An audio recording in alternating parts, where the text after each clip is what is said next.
Bismillahirrahmanirrahim. Assalamualaikum warahmatullahi wabarakatuh. Perkenalkan, nama saya Yuyun Rika Pradesta Utama, nomor induk mahasiswa 2017-0018. Program studi Ekonomi Syariah dari Fakultas Agama Islam Universitas Muhammadiyah Ponorogo. Di sini saya akan menyampaikan atau berpresentasi untuk memenuhi tugas ulumul hadis dengan materi yaitu struktur pembentuk hadis dan bentuk-bentuk hadis. Nah, yang pertama langsung saja, struktur pembentuk hadis yaitu ada sanad dan juga ada matan. Yang pertama ada sanad. Sanad menurut bahasa artinya sandaran atau sesuatu yang dijadikan sebagai sandaran. Dikatakan demikian karena suatu hadis bersandar kepadanya. Sedangkan pengertian sanad menurut istilah ilmu hadis, banyak ulama yang mengemukakannya, diantaranya ialah dari As-Suyuti dan Mahmud At-Tahan. Dari As-Suyuti dalam bukunya Tadrib Ar-Rawi halaman 41 menulis yang artinya berita tentang jalan matan.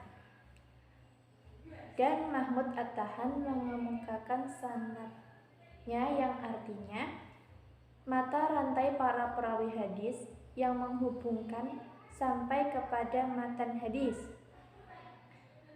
Dalam bidang ilmu hadis, sanad itu merupakan salah satu neraca yang menimbang sahih dan dhaifnya suatu hadis. Nah, yang kedua adalah matan. Matan secara etimologi atau secara bahasa berarti punggung jalan atau muka jalan, tanah yang keras dan tinggi. Sedangkan secara istilah, matan adalah lafaz-lafaz hadis yang memiliki makna. Dapat disimpulkan bahwa matan berarti redaksi hadis yang menjadi unsur pendukung pengertiannya. Contoh matan hadis adalah yang artinya, "Ya Allah, aku berlindung kepadamu dari ketidakmampuan dan kemalasan, kepengecutan dan kepikunan, dan aku berlindung kepadamu dari cobaan hidup dan kematian, dan berlindung kepadamu dari siksa kubur." Nah, yang kedua adalah bentuk-bentuk hadis. Ada beberapa bentuk hadis antara lain hadis qauli, hadis fi'li, hadis takriri, hadis hammi, dan juga hadis ahwali. Yang pertama adalah hadis qauli. Hadis qauli adalah segala sesuatu yang disandarkan kepada Nabi Muhammad SAW, baik berupa perkataan, ucapan, ataupun sabda yang memuat berbagai maksud syarak, peristiwa dan keadaan yang berkaitan dengan akidah, syariah, akhlak, ataupun lainnya. Contoh hadis yang diriwayatkan oleh Ubadah ibnu As-Samit bahwasanya Rasulullah SAW bersabda, La sholata liman lam yaqra' bi Fatihatil Kitab. Artinya, tidak sah atau sempurna salat bagi orang yang tidak membaca surah Al-Fatihah. Sahih Al-Bukhari. Nah, yang kedua adalah hadis fi'li.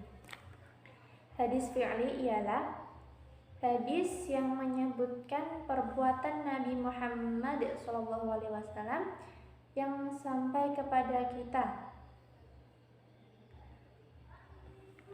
Misalnya hadis riwayat Al-Bukhari dari Jabir ibnu Abdillah yang artinya Rasulullah Shallallahu Alaihi Wasallam pernah sholat di atas tunggangannya, kemanapun tunggangannya menghadap. Apabila ia mau melaksanakan sholat fardu, ia turun dari tunggangannya lalu menghadap ke kiblat. Sahih Al-Bukhari. Yang ketiga adalah hadis takriri.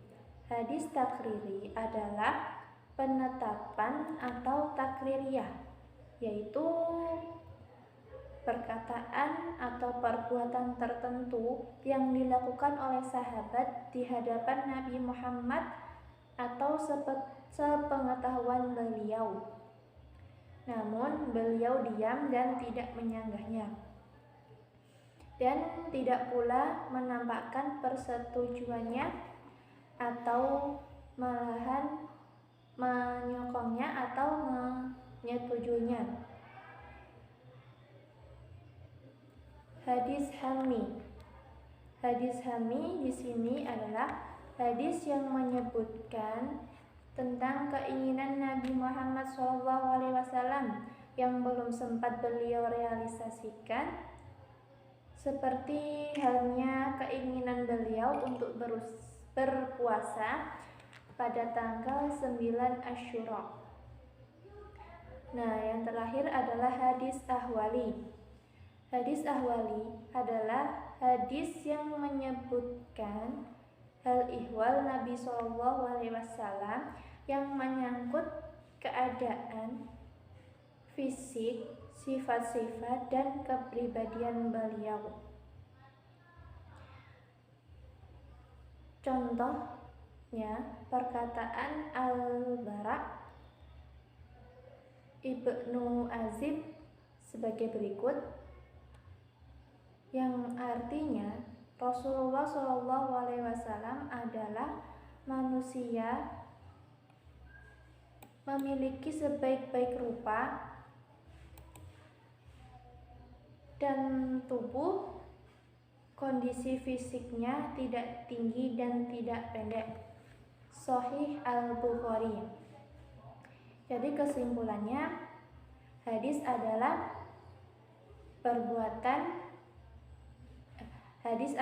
ilmu-ilmu yang membahas tentang perbuatan dan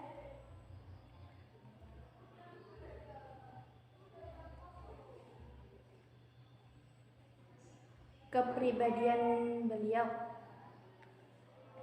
Cukup sekian. Akhirnya, wassalamualaikum warahmatullahi wabarakatuh.